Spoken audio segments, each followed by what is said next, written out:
ఎప్పటికప్పుడు ఏర్పడే నియమాలు, నిర్దేశాలు చిన్నా చితక వాహనాలకు పెద్ద పెద్ద ఇబ్బందులు తెస్తూ ఉంటాయి. తాజాగా పరిశీలిస్తే ద్విచక్ర వాహనాల్లో యాంటీ లాక్ బ్రేకింగ్ సిస్టమ్ను ఆ మధ్య తప్పనిసరి చేశారు.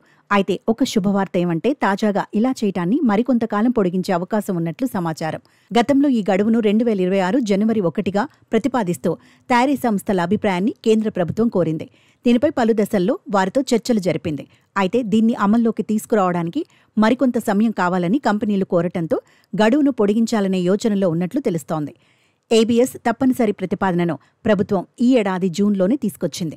ఇంత తక్కువ సమయంలో కొత్త వనరులను సమకూర్చుకోవడం కష్టమని కంపెనీలు తెలిపాయి. కనీసం ఏడాది గడువు కావాలని కోరినట్లు తెలుస్తోంది. ఇప్పటి వరకు బైకుల సామర్థ్యం 125 సీసీ కంటే ఎక్కువ ఉన్న వాటికి మాత్రమే ఏబీఎస్ను తప్పనిసరి చేశారు. మిగిలిన వాటిలో కంబైన్డ్ బ్రేకింగ్ సిస్టమ్ను ఇస్తున్నారు. ఏబీఎస్ను తప్పనిసరి చేస్తే ఆ మేరకు ధరలు పెరిగే అవకాశం ఉంది. ఆ పెరుగుదల దాదాపు కొన్ని వేల రూపాయల్లో ఉంటుందని అంచనా.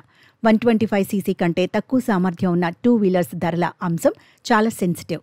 ధరలు ఏమాత్రం పెరిగినా దాని ప్రభావం చాలా పెద్ద ఎత్తున ఉంటుందని కంపెనీలు వాపోతున్నాయి.